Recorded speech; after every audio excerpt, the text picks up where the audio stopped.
नमस्कार. मालिकेच्या पुढील काही भागांमध्ये आपल्याला खूपच जबरदस्त असा ट्विस्ट पाहायला मिळणार आहे. इकडे कला आणि अद्वैत दोघंही बाहेर निघालेले असतात, तर नैना आणि राहुलचं भांडण सुरू असतं. राहुलने कंपनीत फ्रॉड केलेला असतो आणि त्यातले जे पैसे आहेत त्याने स्वतःच्या अकाउंटला न वळवता ते नैनाच्या अकाउंटला ट्रान्सफर केलेले असतात. त्यामुळं नैना म्हणू लागते की राहुल, आता एक गोष्ट लक्षात ठेव, तू माझ्या अकाउंटला पैसे पाठवलेले आहेत ना, तर त्यातले निम्मे पैसे हे माझे आहेत. तेव्हा राहुल म्हणत असतो, असं काय करतेस तू? तेव्हा नैना म्हणत असते, बघ, म्हणजे तुला पटत असेल तर जर तू या गोष्टीसाठी तयार नाही झालीस तर त्या पैशांवरती पूर्णपणे अधिकार माझा आहे, असं राहुल तिला सांगत असतो. परंतु नैनाचं असं म्हणणं असतं की नाही, हे शक्यच नाही, कारण ते पैसे माझ्या अकाउंटला आहेत, मग ते द्यायचे की नाही मी ठरवेल. आणि जर तू माझं ऐकलं नाहीस तर मी घरातील सगळ्यांना सांगणार आहे की तू काय केलेलं आहेस. तू कंपनीत जो फ्रॉड केलेला आहे ना, ते सगळं तू तू जे केलेलं आहे ते मी सगळ्यांना सांगणार आहे, असं नैना राहुलला धमकावते. तेव्हा राहुल म्हणतो, ठीक आहे, त्यातले 7 लाख आहेत ना, त्यातले 3 लाख तुला ठेव, 4 लाख मला दे. तरीही नैना तयार होत नसते. नैना म्हणत असते की नाही, 50-50 झालं पाहिजे. शेवटी आता राहुल पण पूर्णपणे अडकलेला असतो. त्याच्याकडे तर काही पैसे नसतात आणि त्याच्याकडे ऑप्शनही कोणता राहिलेला नसतो, कारण त्याला कळतच नसतं की आता करायचं काय आहे. कारण पैसे तर हिच्या ताब्यात आहेत आणि जेव्हा ही बोलेल तेव्हाच आपल्याला ऐकावं लागणार आहे, असं नैनाच्या लक्षात आलेलं, राहुलच्या लक्षात आलेलं असतं.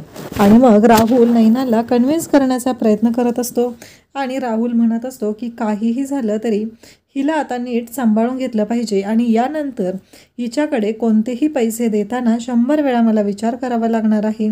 हे सगळं राहुलच्या डोक्यात सुरू असतं. मग नैनाकडे आता पैसे आलेले असतात आणि नैनाचे ब्युटी प्रोडक्ट्स वगैरे काही संपलेलं असतं.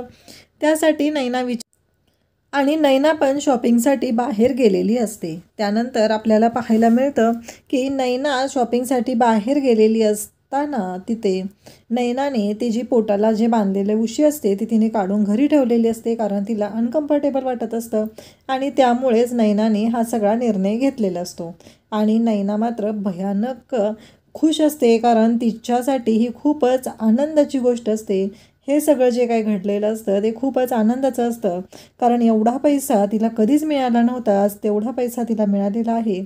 या गोष्टीचा जो आनंद असतो तो जरा जास्तच तिला झालेला असतो आणि त्या खुशीच्या भरामध्ये ती शॉपिंगसाठी घराच्या बाहेर पडलेली असते. पण या सगळ्या गोष्टींचा परिणाम काय होणार आहे हे मात्र नैनाला माहीतच नसतं, कारण तिनं जे कांड ठेवलेलं आहे करून त्याचा परिणाम तिला भोगायला लागणार असतो.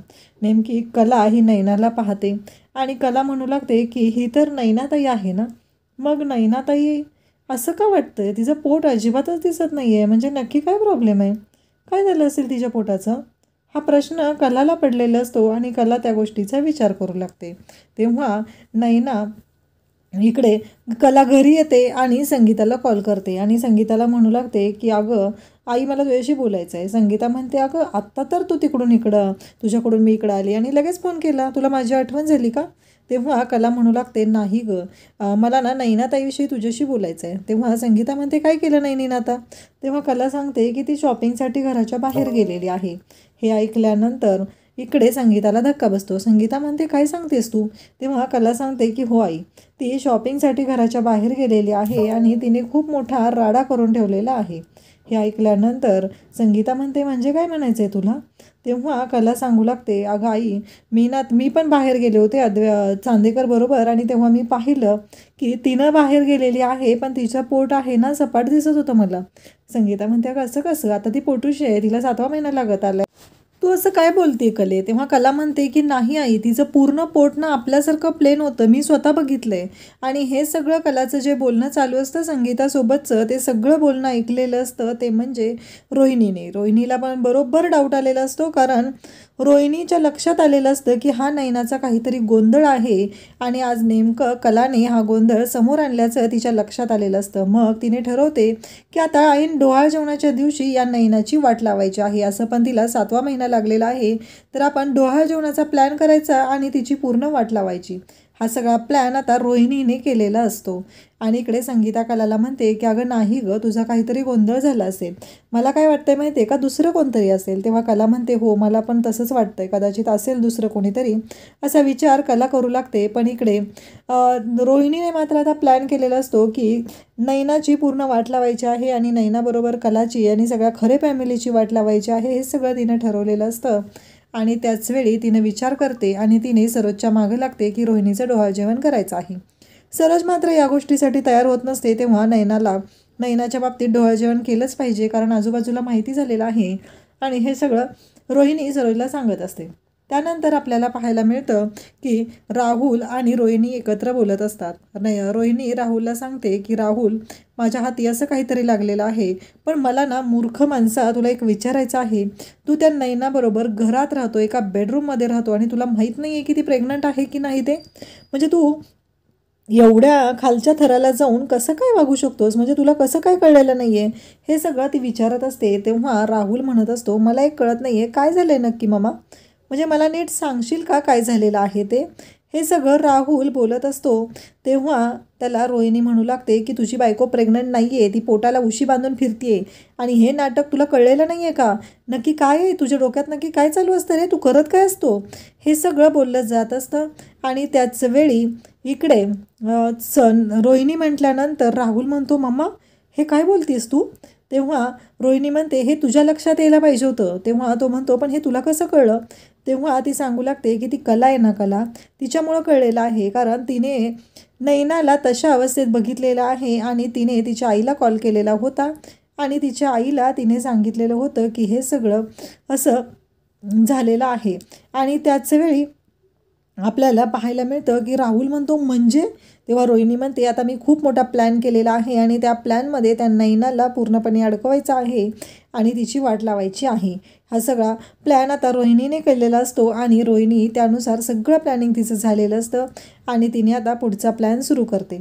सगळ्यांनाच धक्का बसलेला असतो की हे सगळं कसं शक्य आहे. रोहिणी तर इकडे स्पष्टपणे सांगत असते की मला ना आता नैनाचं डोहाळ जेवण करायचं आहे. कलाला धक्का बसतो, म्हणजे अचानक रोहिणी डोहाळ जेवणाचा काय विचार करत आहे. इकडे सरोजच्या पण डोक्यात तेच आलेलं असतं. आबा म्हणतात की हो बरोबर आहे, कारण चांदेकर सगळ्या चालीरीती पाळतात, त्यामुळं नैनाला आता जर 7वा महिना लागला असेल तर तिचं डोहाळ जेवण होणं मस्ट आहे, असं आबांचं म्हणणं असतं. आणि मग आबा ठरवतात की हो आता तिचं डोहाळ जेवण आपण करून घेऊया. हे सगळं आबांनी ठरवलेलं असतं. आणि त्याचबरोबर आपल्याला पाहायला मिळतं की आता रोहिणीला विरोध करायचा प्रश्नच येत नाही, कारण नैनाचं डोहाळ जेवण होणार हे ठरलेलं असतं. त्याचबरोबर आपल्याला पाहायला मिळतं की इकडे नैनाच्या डोहाळ जेवणाची तयारी होते. कलाला आणि संगीताला दोघींनाही टेन्शन आलेलं असतं की आता हा खर्च कसा झेपणार आहे. कला त्याच गोष्टींचा विचार करत असते, पण कलाच्या डोक्यातून तेही विचार जात नसतात की नैनाताई जर प्रेग्नंटच नाही आहे तर तिचं डोहाळ जेवण कसं केलं जाणार आहे. कारण नैनाताईचं जे पोट आहे आजपर्यंत तिने कोणालाच तिच्या डॉक्टरांकडे येऊ दिलेलं नाही, प्रत्येक वेळेस ती एकटी जात आहे. या सगळ्या गोष्टींचा विचार कलाच्या डोक्यात चालू झालेला असतो आणि कला म्हणत असते की नाही मला काहीतरी वेगळं वाटत आहे, असं कलाचं म्हणणं असतं. आणि कला त्याच गोष्टीचा विचार करू लागते. पण रोहिणी मात्र इकडे तयार झालेली असते. रोहिणी म्हणत असते की ह्या नैनाची आता वाट लावायचीच आहे, कारण माझ्या राहुलवरती नको ते आरोप झालेले आहेत आणि हिच्यामुळं राहुलला कंपनीतून आबांनी काढलेलं आहे आणि चांदेकरांच्या सगळ्या प्रॉपर्टीमधून त्याला बेदखल केलेलं आहे, त्याची एवढी बदनामी केलेली आहे, हे सगळं बोललं जात असतं. आणि तेव्हाच इकडे राहुल खूप चिडलेला असतो. तो नैनाला म्हणू लागतो की नैना मला तुझ्याशी महत्त्वाच्या विषयावरती बोलायचं आहे. तेव्हा नैना म्हणते काय झालेलं आहे. तेव्हा राहुल बोलत असतो आणि तेवढ्यातच तिथे येते ती म्हणजे रोहिणी आणि ती म्हणू लागते काही नाही गं, तो असा चिडचिड करतोय, त्याचं ना जरा ऑफिसमध्ये बिनसलेलं आहे ना, त्याच्यामुळं तू नको लक्ष देऊ. कारण अचानक रोहिणीने येऊन वाचवलेलं असतं आणि सांगितलेलं असतं की नाही काहीतरी वेगळं घडत आहे. आणि त्याच वेळी रोहिणी तिला समजून घेते आणि सांगू लागते की तू नको विचार करूस त्याचा. हे सगळं रोहिणी बोललेली असते आणि त्यामुळं आता हिला बरं वाटलेलं असतं आणि ती मात्र खुशच झालेली असते. त्याचबरोबर आपल्याला पाहायला मिळतं की रोहिणीच्या डोक्यात मात्र वेगळाच प्लॅन असतो. तिनं ठरवलेलं असतं की काहीही झालं तरी ह्या नैनाला आता पूर्णपणे सगळ्यांच्या समोर तोंडावर पाडायचं आहे. आणि इकडे आपल्याला पाहायला मिळतं की आता सगळी तयारी झालेली असते आणि रोहिणीच्या प्लॅननुसार सर्व गोष्टी घडत असतात. रोहिणीने सांगितल्याप्रमाणे आता नर्स पण अरेंज केलेली असते आणि ती नर्स येणार असते आणि त्याचबरोबर ती चेक करणार असते ती म्हणजे इकडे नैनाला, आणि नैनाला सांगणार असते की नक्की काय झालेला आहे तो गोंधळ. त्याचबरोबर आपल्याला पाहायला मिळतं की या सगळ्या गोष्टींमुळं आता अडकणार असते ती म्हणजे नैना, आणि ती इतकी अडकणार असते की तिच्या लक्षातही येणार नसतं की ती काय करून बसलेली आहे. त्यानंतर आपल्याला पाहायला मिळतं की रोहिणीने सगळ्या गोष्टींचं आता ठरवून टाकलेलं असतं की काय करायचं आहे, कोणाला कशा पद्धतीनं अडकवायचं आहे. या सगळ्या गोष्टी इथे चालू असतात आणि सगळं प्लॅनिंग झालेलं असतं, आणि त्याच पद्धतीनं त्या प्लॅनिंगनुसारच आता ठरलं जातं की काय केलं जाणार आहे. त्याचबरोबर आपल्याला पाहायला मिळतं की ह्या सगळ्या गोष्टी चालू असतात तेव्हा मात्र इकडे बरं वाटत असतं ते म्हणजे कलाला. कला मात्र विचार जरी करत असली तरीही कलाच्या डोक्यातून ते विचार मात्र जात नसतात, कारण काहीही झालं तरीही नैनाताई प्रेग्नंट नाही आहे असं तिचं म्हणणं आहे, आणि जर नैनाताई प्रेग्नंट नसेल तर आपल्याला खूप मोठ्या गोष्टीची रिस्क असणार आहे हे कलाच्या डोक्यात आलेलं असतं. आणि कला म्हणत असते की काहीही झालं तरी नैनाताईने जे काय कांड केलेलं आहे त्याचा त्रास मात्र भोगावा लागणार आहे, हे कलाच्या डोक्यात सुरू झालेलं असतं. त्यानंतर आपल्याला पाहायला मिळतं की सरोज मात्र भयानक चिडलेली असते. सरोजला हे अजिबात आवडलेलं नसतं की माझ्या मुलाला एवढा त्रास झालेला आहे आणि त्याच्याच त्या बाईचं डोहाळ जेवण मला इथं करायची अजिबात इच्छा नाही, असं हिचं म्हणणं चालू झालेलं असतं. त्याचबरोबर आपल्याला पाहायला मिळतं की इकडे जेव्हा हे सगळं चालू असतं तेव्हा रोहिणी म्हणत असते की सरोज वहिनी काळजी करू नकोस, असं काहीतरी मी तुझ्या हाती देणार आहे की ज्यामुळं तुला कळेल की नक्की काय झालेलं आहे ते, हे ती बोलत असते. आणि ती म्हणत असते की तू काळजी करू नकोस, तू बिनधास्त राहा, कारण काहीही झालं तरीही आत्ता तुला कळेल की काय होणार आहे ते, आणि हे सगळं ती म्हणत असते. त्याचबरोबर सरोज म्हणत असते म्हणजे रोहिणी तू नक्की काय करणार आहेस. रोहिणी मात्र सांगायला तयार नसते. रोहिणी म्हणत असते की मी तुला सांगेल, पण ते नंतर सांगेल सगळं, काळजी करू नकोस, हे सगळं रोहिणीचं सुरू असतं. आणि त्याचबरोबर रोहिणीचं असं म्हणणं असतं की काहीही झालं तरीही आत्ता सगळ्यांच्या समोर हे सत्य आणायचं आहे की ज्यामुळं आपल्या पूर्ण फॅमिलीला त्रास झालेला आहे, आणि ज्यामुळं रोहिणी म्हणते की ज्या मुलीमुळं आपल्या सगळ्यांना एवढा त्रास झालेला आहे त्या मुलीला मी आता सोडणार नाही, हे सगळं रोहिणीने ठरवलेलं असतं आणि तिने त्या पद्धतीनं प्लॅनिंगही केलेलं असतं. आणि त्याचबरोबर आता डोहाळ जेवणाचा दिवस असतो. डोहाळ जेवणाच्या दिवशी नैना तयारदार झालेली असते. इथपर्यंत नैनाने सगळ्या गोष्टी आणलेल्या असतात. डोहाळ जेवणापर्यंत तिने कोणालाही कळू दिलेलं नसतं की ती प्रेग्नंट नाही आहे, ती हे सगळं नाटक करत आहे. परंतु तिथंपर्यंतच गोष्टी आणून ठेवल्यानंतर आता मात्र नैनासाठी पूर्ण वाट लागलेली असते आणि तिला कळायचं बंद झालेलं असतं की आता पुढे काय करायचं. आणि याच सगळ्या तिच्या चेहऱ्यावरचे जे एक्सप्रेशन असतात ते टिपत असते ती म्हणजे रोहिणी. रोहिणीने ठरवलेलं आहे की काहीही झालं तरीही आता मी शांत राहणार नाही, आणि सगळ्यांना कळलं पाहिजे की ही कोणत्या थराला जाऊ शकते, हे सगळं चाललेलं असतं. आणि मग तिथे डोहाळ जेवणाची ओटी भरायला बायका जमलेल्या असतात आणि रोहिणी सगळ्यांना म्हणते की आज आपण ओटी भरत आहोत, डोहाळ जेवणासाठी ओटी भरत आहोत, पण मला ना आबा तुम्हाला एक गोष्ट सांगायची आहे, ती म्हणजे जिची आपण ओटी भरत आहोत ती खरंच प्रेग्नंट आहे का, हा विचार केला आहे का तुम्ही. तेव्हा कलाला धक्का बसतो आणि सगळ्यांच्या समोर रोहिणीने हे कांड समोर आणलेलं असतं आणि कला मात्र विचार करू लागते. कला म्हणते की म्हणजे तुम्हाला काय म्हणायचं आहे रोहिणी आत्या, असं कला विचारत असते.